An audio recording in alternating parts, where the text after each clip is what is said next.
Well, good afternoon. My fellow Idahoans, we're in a crisis with our healthcare system in Idaho due to the pandemic.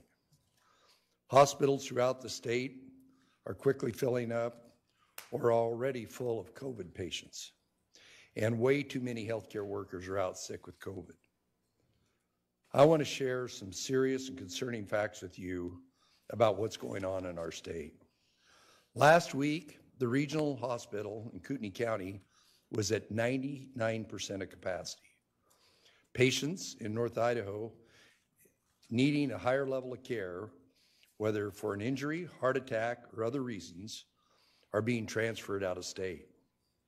In the Magic Valley, the regional hospital was forced to divert children to Boise for their pandemic care center had to be converted to a treat COVID-19 patients facility.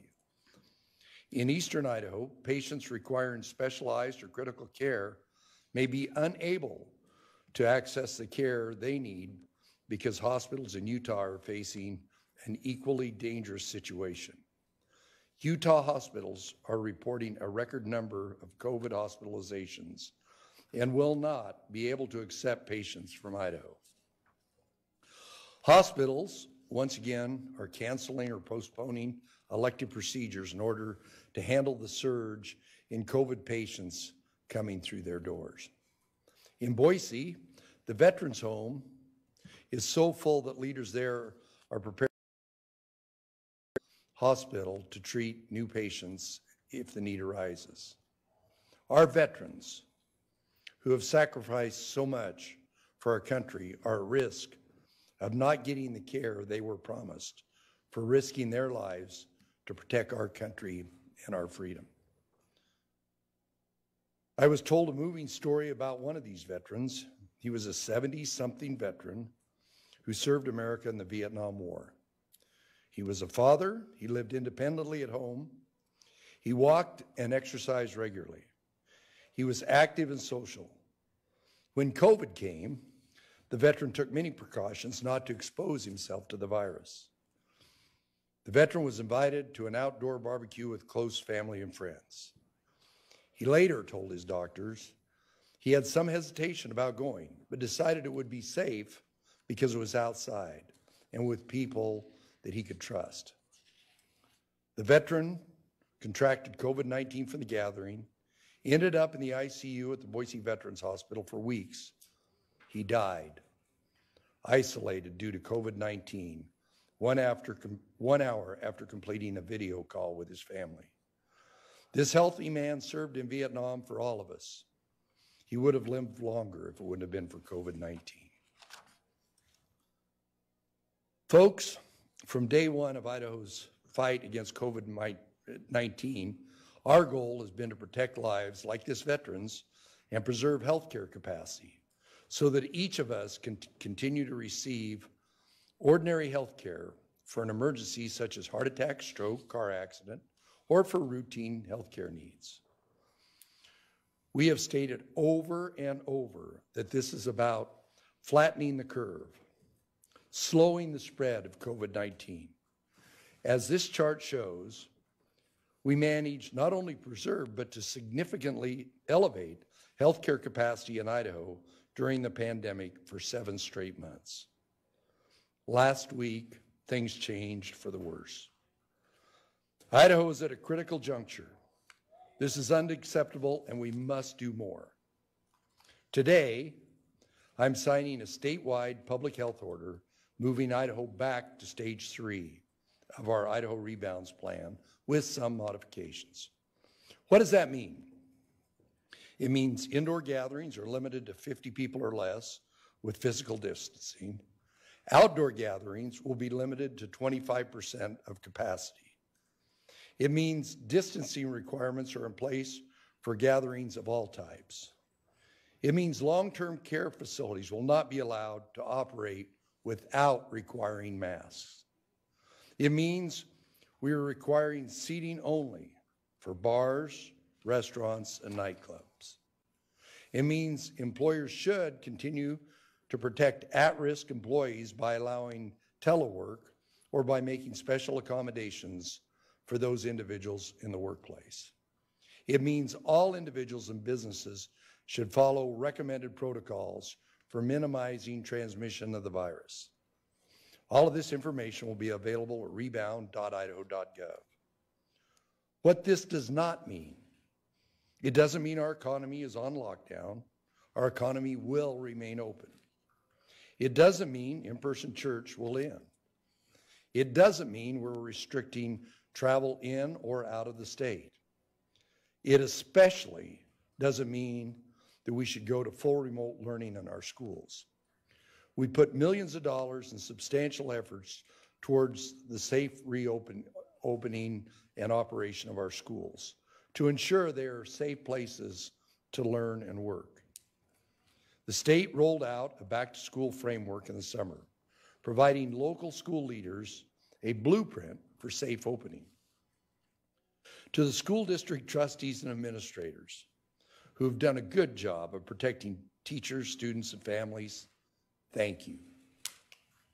Our students fall too far behind when they're away from their teachers and classmates. We must continue to prioritize safe in-person learning for students across Idaho. My decision to implement a new statewide order was not made lightly. I want to be very clear about something. The localized approach is still my desired approach in protecting lives and our economy. When Idaho had its first confirmed case in March, we put in statewide measures to slow the spread of COVID-19 while we worked to elevate healthcare capacity across the state. Idaho is expansive and communities and their needs vary greatly across the state. The eventual shift to a localized approach was the right thing to do, but has not worked as well as it should because the virus is relentless. And in some parts of the state, there simply has been insufficient efforts to protect lives. Local public health boards and locally elected officials have the authority under Idaho law to implement and enforce measures to reduce COVID transmission in their communities. And we have been in regular, constant communication with them about the need to implement local measures where needed. Some health district boards, mayors, and county commissioners have done the right thing and made the hard decisions to successfully slow the transmission in their communities. But there are other parts of Idaho where not enough has been done, even in the face of an overwhelming need for action. The no action approach for dealing with COVID is not a responsible option. I ask my fellow Idahoans, please support those leaders who have acted and communicate to those leaders who have resisted acting that they need to recognize the urgency of our situation for our health, for our economy, and to keep our kids in school. I sincerely hope that some people have passed the point of thinking the pandemic is not real or is not a big deal, or that their personal actions don't really affect anything. We have seen the direct impact between rising case numbers in our communities and the overwhelming impacts on our healthcare system, something that affects all of us, whether we have COVID or not. I still maintain the best defense against this aggressive and damaging personal responsibility and our actions. Wear a mask, watch your distance, wash your hands, stay home if you're sick, and get a flu shot. We Idahoans share pride in our long history of rallying together in times of crisis. My fellow Idahoans, I ask each of you to recommit yourselves to fighting this ugly disease, to protecting your loved ones and neighbors, to keeping Idaho strong. Together we can do this. I'd like to welcome Dr. Andrew Wilper, Chief of Staff at the Boise Veterans Hospital. I appreciate Dr. Welker and all the staff at the Boise Veterans Home for their year-round service to Idaho veterans. Dr. Wilper will share with us the immense challenge they're facing and the grave impacts on veterans because of the increased spread of COVID. Dr. Wilper.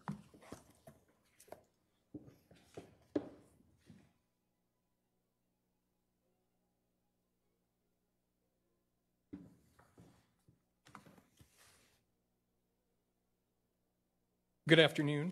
Thanks to Governor Little for this opportunity to address the impacts of COVID-19, which is far more deadly than the typical seasonal flu in our great state. My name is Andy Wilper. I'm a physician and internal medicine specialist by training and the chief of staff at the Boise VA Hospital, where I've worked for over a decade. I'm also a fourth-generation Idahoan. I grew up here in Boise, Caldwell, and Moscow, and have family across the state from Grangeville, Twin Falls, and Burley to Pocatello. Many of my family members and ancestors served in the United States military. I'm here to advocate for our veteran patients and healthcare workers at the Boise VA and to ask Idahoans to come together to help stop the spread of COVID-19. The Boise VA serves veterans from eastern Idaho and southern Oregon, from eastern Oregon and southern Idaho, all the way from Burns to Salmon. Tens of thousands of veterans receive care through our hospital and clinic systems. These men and women who have sacrificed their freedom and lives for their country need your help. We have unchecked spread of COVID-19 in Idaho. Presently, there is an outbreak of the disease at the Idaho State Veterans Home and record numbers of patients admitted to our acute care hospital that are threatening our ability to maintain hospital operations. This outbreak has become so pronounced that we are working with our regional and national partners to identify healthcare workers to travel to Boise to help care for our patients. Some facts about the virus. The fatality rate of COVID-19 is several-fold higher than the seasonal flu, and infection can lead to persisting illness, including among the young and healthy. After infection, it is unclear how long protective immunity lasts, and COVID-19 is capable of reinfecting people who have already had the disease, but the frequency of that incidence is unknown. COVID is real, deadly for some, and good studies show that masks help prevent its spread. Sadly, 4,000 veterans in the United States have died from COVID-19, as have scores of employees of the United States Departments of Veterans Affairs who care for our patients. Remarkably, up to 50% of those infected with COVID-19 are unaware of their infection and can spread it to others during the asymptomatic period.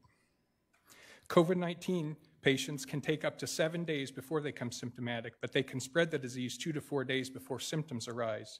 And those 2 days before those symptoms arise is when they can be the most contagious. Masks not only reduce the spread of the disease, but can reduce the infectiousness of an exposure, potentially resulting in a less severe disease for people who catch COVID. In the United States, we are entering into the third wave of the pandemic, where we may see up to 250,000 cases per day across the U.S. by midwinter. COVID-19 so far has killed more people in the United States than the past 5 flu seasons combined. Soon we will have more dead due to COVID-19 than combat deaths in World War II. 1 in 10 Idahoans is a veteran. Tens of thousands of vets receive their medical care through the Department of Veterans Affairs in our state, including at the Boise VA Hospital. 1/3 of our staff at our hospital are veterans themselves. This spreading infection not only means filled inpatient beds, but also closed clinics with staff and patients on home quarantine, interrupting and delaying medical care. Our healthcare workforce is incredibly dedicated to veterans. We strive to embody the principles of integrity, commitment, advocacy, respect, and excellence to deliver the best possible care always. The spreading infection puts them, our employees, at risk, not only to burnout, but also to catching the infection themselves. VA hospitals do not operate in a vacuum. Here in Boise and across the state, all hospitals work together to get patients the care they need. We rely on services being available with our community partners to take the best care of our vets. My grandmother in Twin Falls is currently on a 1-month lockdown in her living facility due to COVID-19. Her husband, my grandfather, is now deceased. He was a veteran, and millions of veterans like him sacrificed their freedom, future health, and sometimes their lives to protect the freedoms that we cherish in the United States. We are in a battle with COVID-19, and we cannot surrender to this virus. In Idaho, we must recognize that our actions or lack of action will result in the infection and death of our countrymen. Our veterans sacrificed for our country. We can beat COVID-19 and return to normal through cooperation and sacrifice to help keep our veterans and community members safe. These men and women are special people, our veterans. They're not just part of American history, but part of world history. They have done things like pilot helicopters through burning oil fields in Kuwait, ride tanks through tanks through the streets of Khe Sanh. They've treated and operated on orphaned Iraqi children and have felt the sun and sand of the Pacific Islands on their skin. They've been awarded medals and ribbons like the Silver Star and Purple Heart, and they've liberated people from oppression and tyranny across the globe. They are our mothers and fathers, brothers and sisters, and today many of them are elderly. They are at risk from a new enemy, an enemy that is killing hundreds of Americans every day. The rights and freedoms we have in this country were earned and paid for through the sacrifice of those who served in the U.S. military.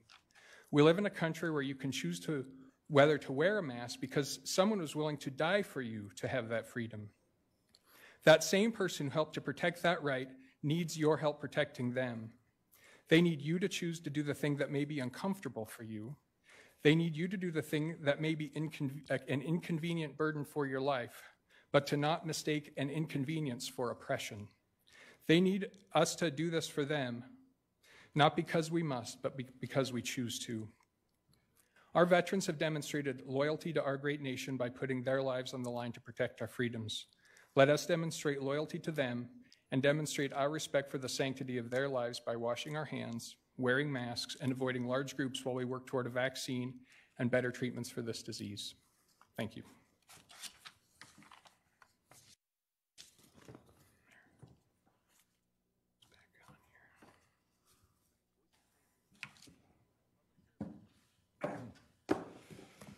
Thank you, Doctor, and please, your whole crew, tell them a deep, heartfelt thanks from everyone in Idaho. Now, Dr. Josh Kern, the St. Luke's Vice President for Medical Affairs in Magic Valley. Dr. Kern?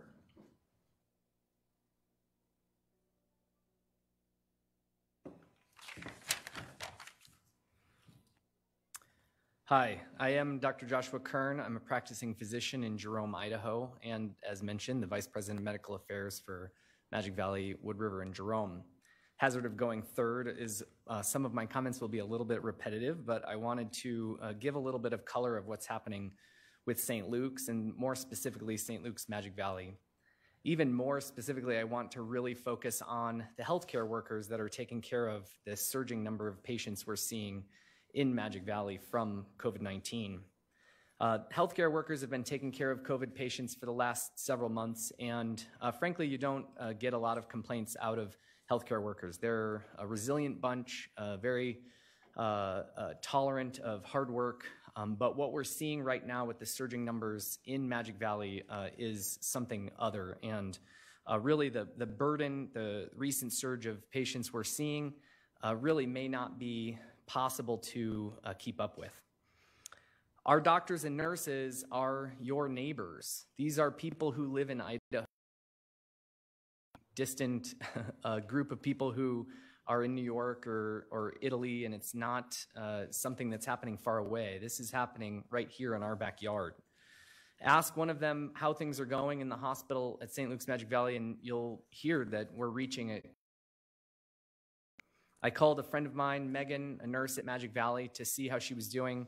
She detailed to me the incredible fatigue that people are starting to have after the last several weeks of increasing numbers.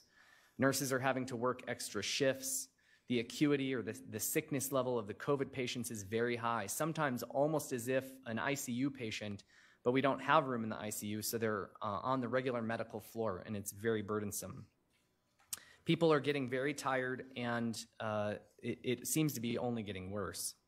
The number of patients we're caring for within our hospital right now reached a new high over the weekend and into today.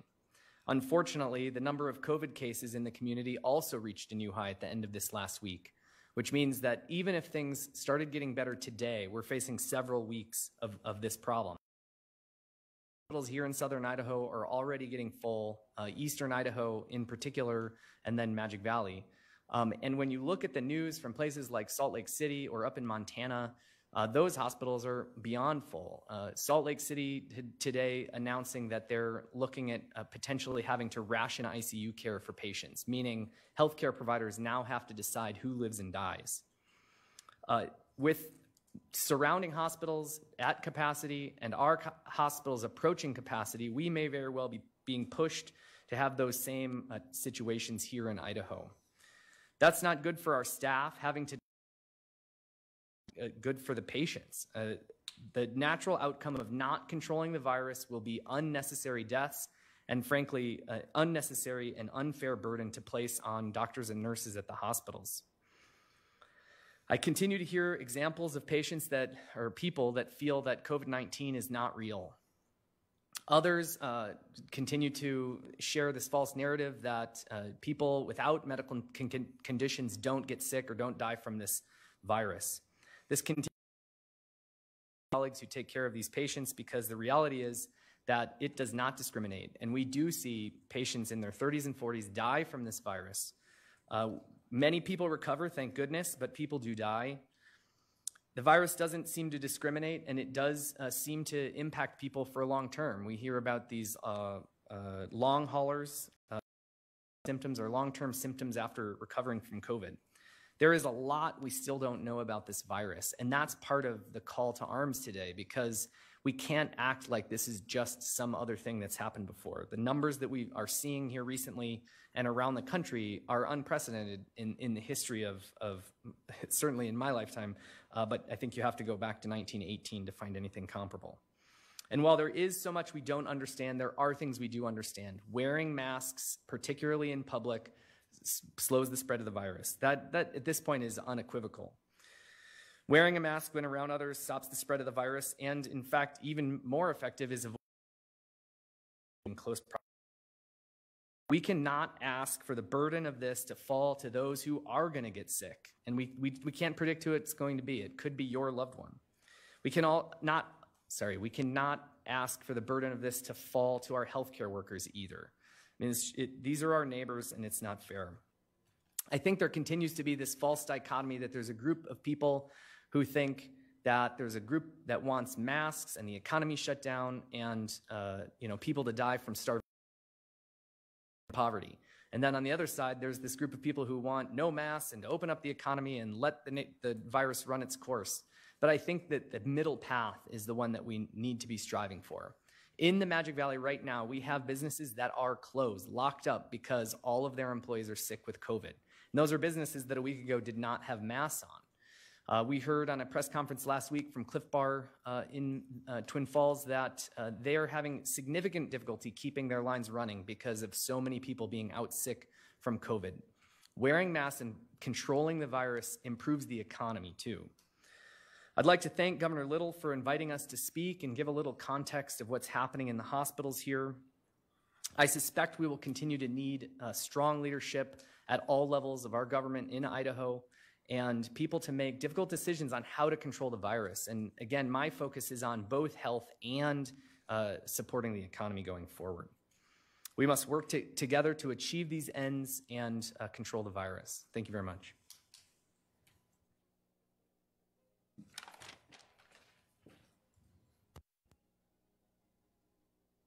Okay. Questions? Go ahead, Keith. Governor, earlier when you talked about the healthcare system, it sounds like statewide it's just starting to collapse. That's what it seems like some of the doctors were saying. Your return to stage 3, a lot of them would simply say that's pretty weak sauce. What you need is a statewide mask mandate. Why not do that? Well, as we promised all along, the intersection of that blue curve and that red line is what's critical. For the most part, we're just knocking on the door of it, and we feel that these steps are the appropriate steps at this point in time. There are areas where the spread is high and there are mask mandates, and we're seeing the fruition of that. There's other areas, but there's not near as many as there were where we don't have that coverage. And I believe the efficacy of the mask mandate is best if it's generated locally. Governor Melissa Daffel on Zoom. Okay, Melissa on Zoom. Hi, Governor. You said that you hope point of COVID denial, but we aren't. And just last week, a Panhandle Health District board member told Kootenai health officials that he didn't even believe COVID was the cause of their hospital being at 99% capacity. And that was right before the board voted to rescind their existing mandate in Kootenai County. And he isn't the only one who doubts this. And so when it comes to intervening in these local government decisions, you've said this whole time, Never say never, never say always. Why isn't this the tipping point on intervention? It's a tipping point to roll us back into stage 3, and I think a lot of it is awareness.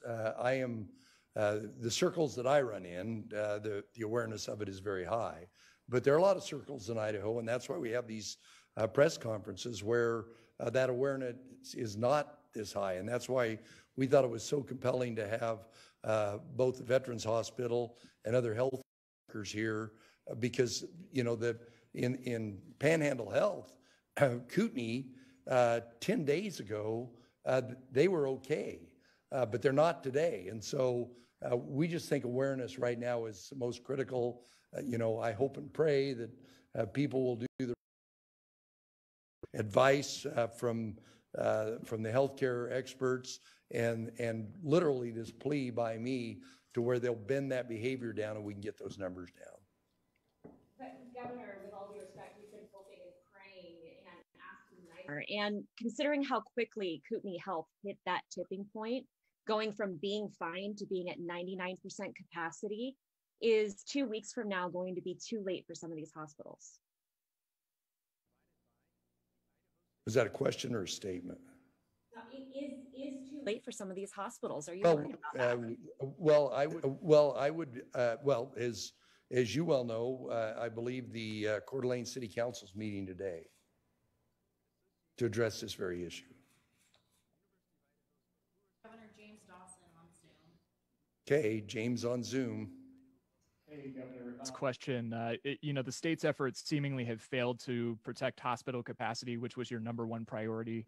Ada County has been in a modified stage 3 for months, but the number of cases here are back on the upswing. Why do you think your actions today will make any kind of a difference? Well, I would argue that of course, in Ada County, there is a mask mandate. But I would argue that the incidence rate in Ada County is much better today than it would be had that not happened. And I believe just because of Ada County where it is, the awareness between the public is much higher in Ada County than it is in some of those areas where they didn't have hardly any incidents not too long ago. Clark. Hi, Governor. With this stage 3 order being a little bit different than the previous stage 3 order, what's the main thing that Idahoans need to keep in mind with this new order, and what's the main practice that's going to help slow the spread of the virus? Well, our epi teams, our contact tracers, as this has progressed, we know that bars and restaurants, nightclubs, where people aren't seated, we know that there's been a big spread there. And so that's why it's spelled out that everybody has to be seated.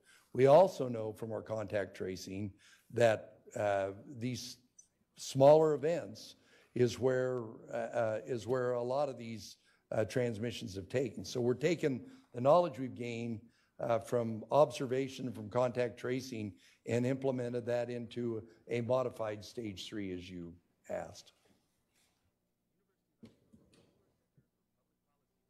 Betsy. Governor, how modified is this stage 3? For example, will visits to nursing homes and other long-term care facilities be allowed during this stage? They are. The one thing we did in long-term care facilities is for those that didn't have a mask mandate, we put in a mask mandate. We always have to look at long-term care facilities about the ramifications that we saw when there wasn't any visitation. We have a lot of guidance for long-term care facilities about how those visitations should take place. Some of them have done a really good job. They're constructed such that they can keep the isolation, that a lot of it's outside. Obviously, that is going to get to be more problematic as Idaho winter approaches. But there have been a lot of changes in the long-term care facilities to where we're balancing that, being able to see and support the residents of those long-term care facilities with keeping them safe. And so that's they've made a lot of progression. We got a lot more testing in the long-term care facilities. There's a lot of different protocols and standards that are there that we didn't have earlier. Governor James Dawson again. Lack of enforcement has kind of been an issue during your previous reopening. Well, we're still in that reopening plan, but there was only ever one citation ever given during the entire pandemic, as far as I can tell, related to your reopening plan. Will there be any enforcement of this, or do you have any plans to do that, or what's the situation there? Well, I would almost argue the other side of that, James, that when we had the stay-home order, the fact that there was only one citation and there was incredible compliance with it, I think speaks well to, as long as we tell everybody why, what the rationale is and the need for it, I think that speaks for itself that, we don't want to see a bunch of people arrested. We wanted people to modify their behavior and be personally responsible. Governor, first off, thanks for doing these news conferences and taking tough questions, tough times. Here's one, maybe a little bit crass also. You've talked about the economy a lot. It was doing well. It recently went the wrong way with the unemployment numbers. So how much of a factor is that in your announcement today to return to some restrictions? Well, Keith, I spent a lot of time poring over those numbers. The unemployment went up, but what was interesting was the labor participation. We have the highest labor participation rate in over 10 years. And what's happened is the signal to everybody is the economy was really going. So we had a lot, even though our unemployment went up by what I thought was a lot, the number of people employed also went up. So I think it was kind of a two-edged sword, those most recent numbers. Our claims have gone down, but that's why we have to do this. That, as Josh alluded to, there are businesses closed down for no other reason than the risk of the COVID virus. So for us to continue that incredible economic momentum that we have in Idaho, we have got to a lower incidence of spread. It's just critical. But we're still, I don't think there's any state that's really above us. There's a couple states that have, or actually, I guess there's 12 states now that have lower unemployment, but our employment and our participation rate is just a signal that people are going back to work, but they will not go back to work if people are scared and if consumers don't show up. That was part of my point, that there's no separation between public safety and economic prosperity, and that's why it's so important. Hi, Governor.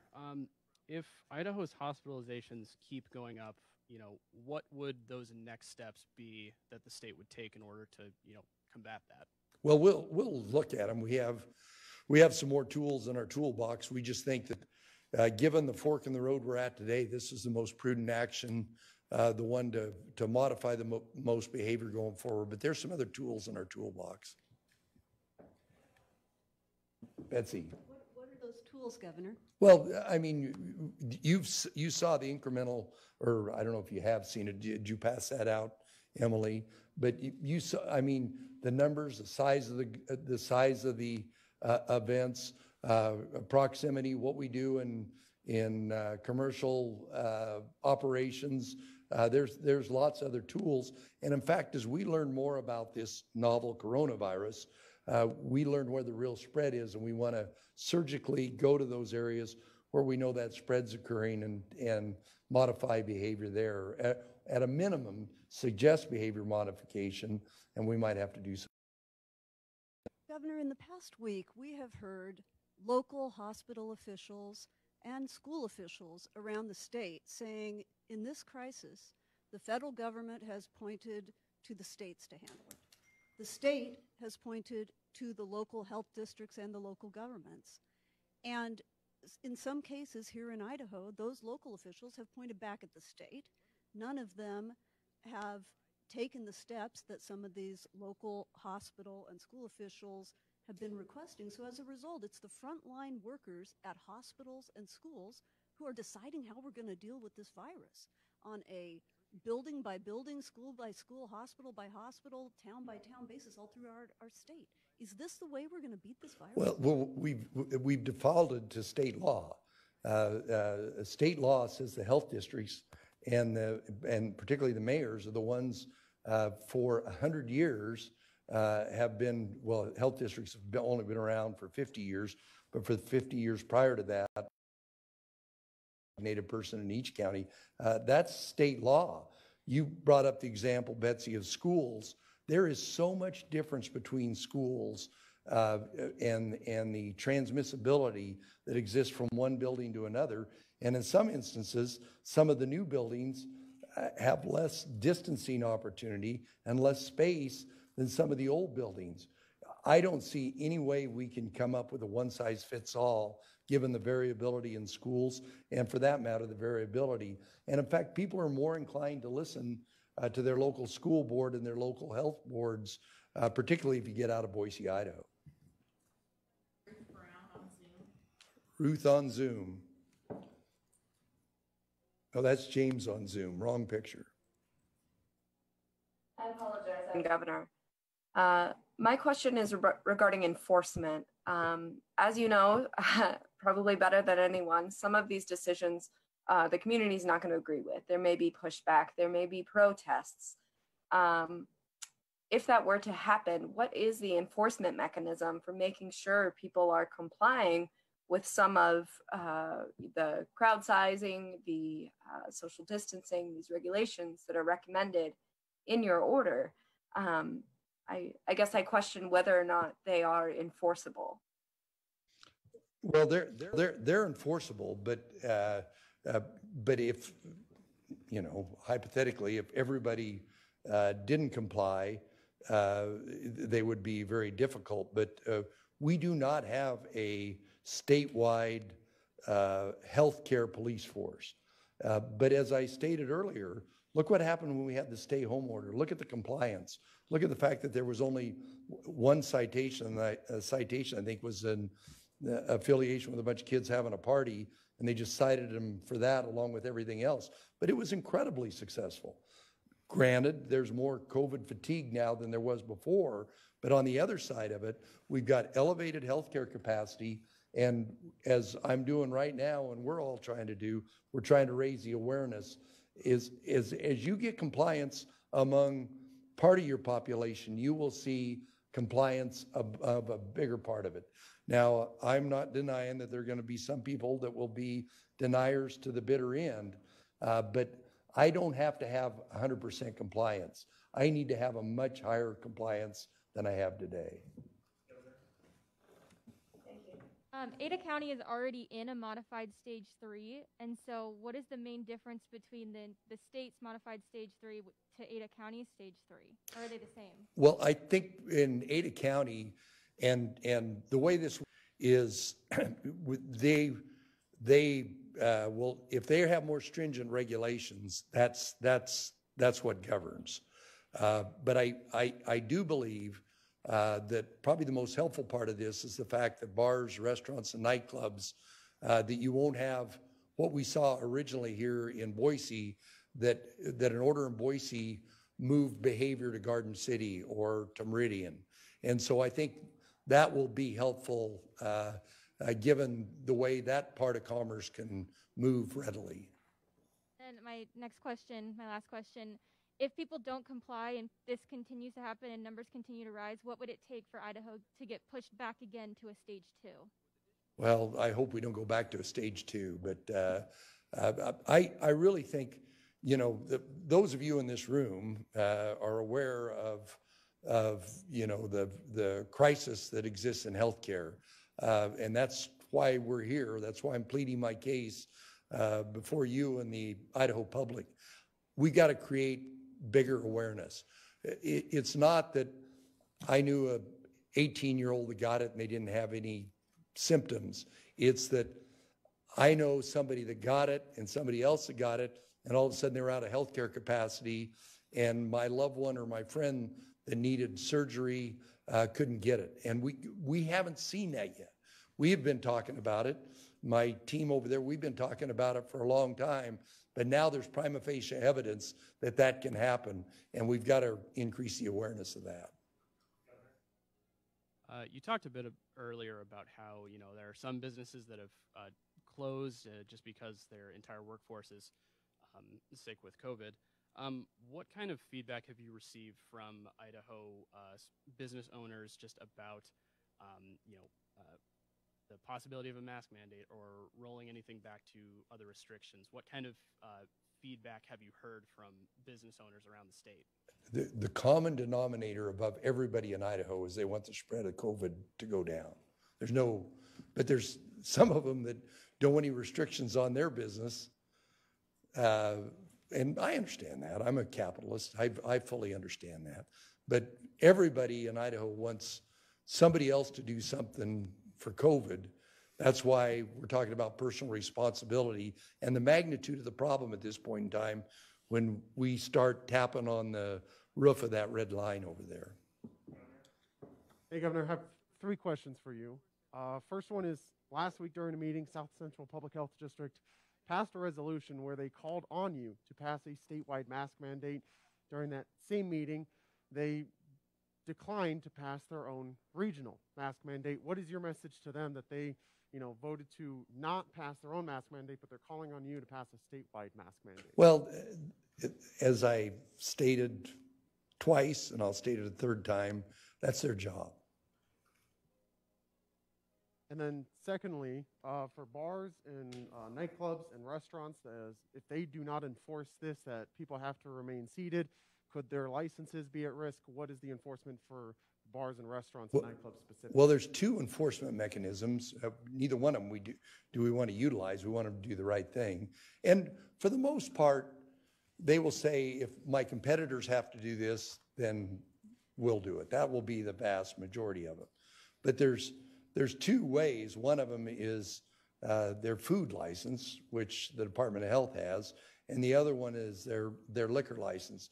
But I'm of the belief that, almost every state around us has significant restrictions on the percent of capacity. I've really resisted that because I know the small businesses can't operate at 25% or 50% of capacity. If you look at a map around us of the West, many of them have reductions in their capacity. All I'm asking, and we know from our epidemiological studies, that if they're not up mixing around next to each other, you really minimize the spread in those areas. And then lastly, does this, move back to stage 3? Will this impact Boise State football at all? Well, it'll be better than it was Saturday night because it'll be 25% of capacity. Governor Benito Besa in Twin Falls. Okay, Benito. Hi, Governor. Can you hear me, hopefully? Yep. 7 days until the election. Does this new order have any impacts on how the elections are carried out next week? A good question. No, it should not. A question we got at one of these press conferences, I think about 4 or 5 weeks ago, that we asked the question that since then has been clarified, is if you've been exposed or you're positive, you need to get a hold of your county clerk, and there's provisions of law to where the local clerk, they can arrange to deliver your ballot, but there's still time to go vote at a voting center and not be amongst a big crowd. There have been resources made available to counties to better sanitize those in-person voting areas.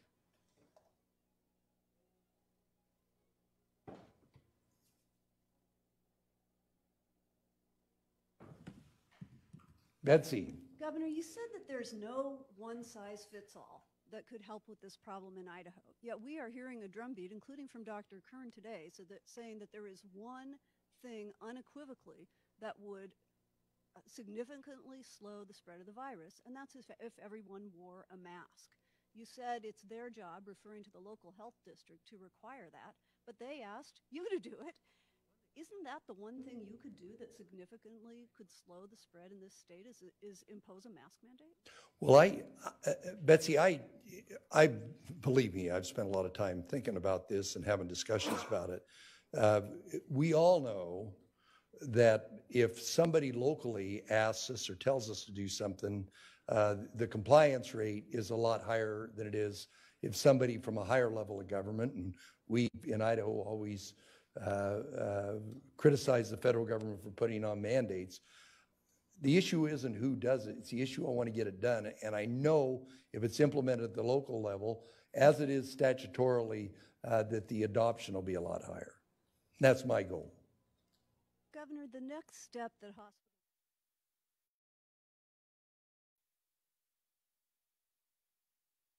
about that possibly being about to occur in the state of Utah. If that happens here in Idaho, they will begin rationing care. Basically, we'd be leaving it to doctors to decide who lives and who dies because we don't have the capacity to treat all of them. Is there any state role when we reach that point? Well, is there any what, Betsy? Well, Dr. Hahn, do you want to talk about crisis standard of care? And because when this started in March, we spent a lot of time working on that and how the crisis standard of care works in Idaho. So there have been robust discussions from the get-go about what happens there. Chris, do you want to talk about that?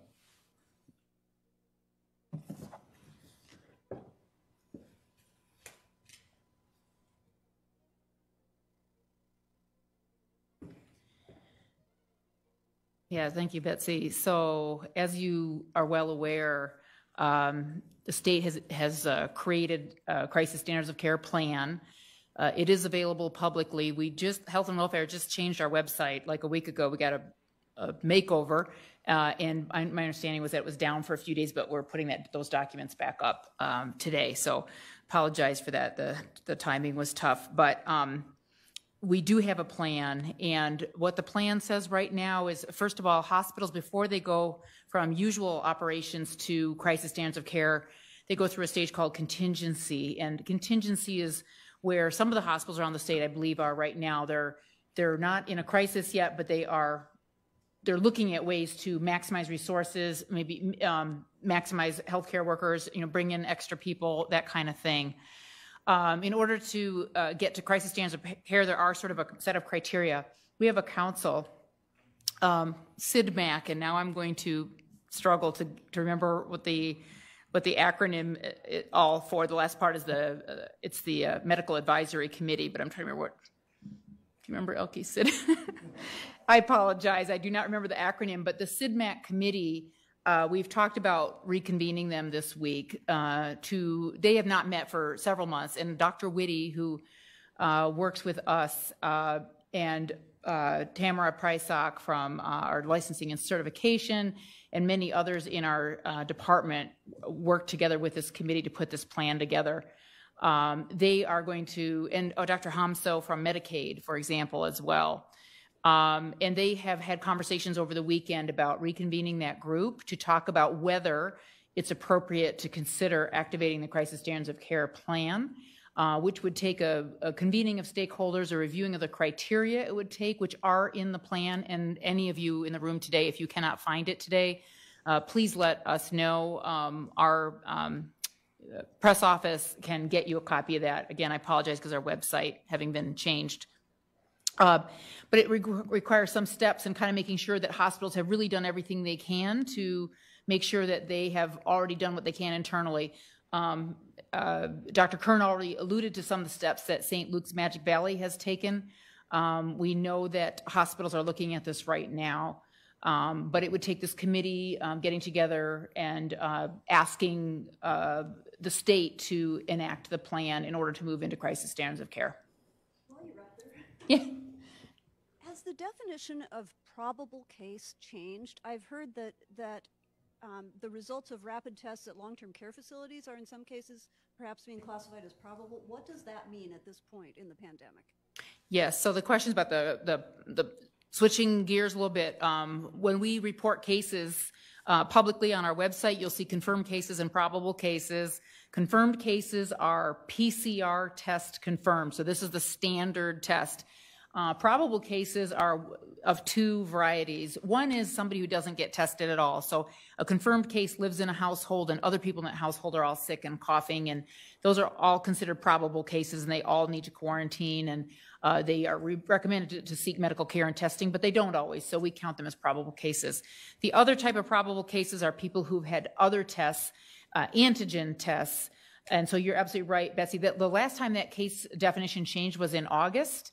It's on the CDC website. All states follow it, and that includes that those antigen tests are considered, if somebody has a positive antigen test, they are considered a probable case, and that's been the same since August.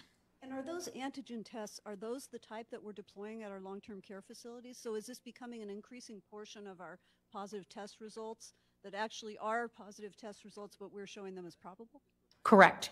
So they'll show, if you go on our website, you see total cases, and you can break it down by confirmed or probable. So those antigen tests, which you are probably well aware, do have problems. They're not as good as the PCR test. Sometimes they're falsely positive, sometimes they're falsely negative. So that's why a clinician really has to decide clinically if sometimes they will follow that up with a PCR test if they're not confident of the results. So a negative result in somebody who looks like they have COVID will often be followed up by a PCR test. So considered probable because unfortunately the tests don't perform as well as the PCR. We're of course hoping for more and more better tests so that we can call them confirmed, but that is not the recommendation of CDC or the practice of any state right now. Then why are those the tests that we're using at our long-term care facilities where the people who are in the most danger are located? Yeah, a couple reasons. So the question is, why are they being used if they're not as good? Two reasons. One is PCR is still, our testing task force, the Idaho testing task force still recommends if PCR can be done and is available, that be done as long as the turnaround time is less than 48 hours or so. The advantage of these antigen tests is they're faster. So sometimes if the facility needs a quick decision whether to put something to isolation or maybe consider other testing, for example, it's helpful for them to have a really quick result. But most testing, you may have seen just last week, there was a press release done by Crush the Curve. They're serving a lot of our facilities with PCR testing. We also have other labs testing other facilities for us. PCR is still the best test, the gold standard, and we still are using that for a lot of that testing. However, sometimes it's just really important to have a very quick result. Just one other unrelated question, Dr. Hahn. What do you think of our current trends that we're seeing here in Idaho with this pandemic? Right, very concerning. Our trends are very concerning. I think what you've heard from Dr. Wilper, from Dr. Kern, from the governor, is the trends are not headed in the right direction. The hospitalization information, which we just updated today on our website, you can see our hospitalizations rising, our number of cases reported rising. We're very concerned, and that's why the governor has taken this step.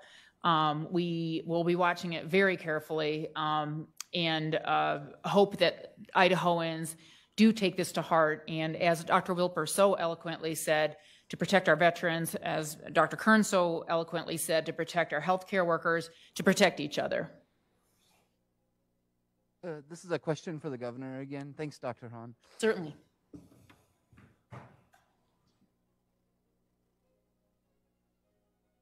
Clark. Thanks, Governor. We do appreciate you spending the hour with us. I wanted to go back to something that you've talked about several times today, and that's the idea that Idahoans don't like big government stepping in and telling them what to do, and that the compliance would go up if it was guidance coming from a more like local official, so to speak. But the thing that really has struck me is depending on where Idahoans live, they might be getting contradictory advice about the virus and about the pandemic and about best practices.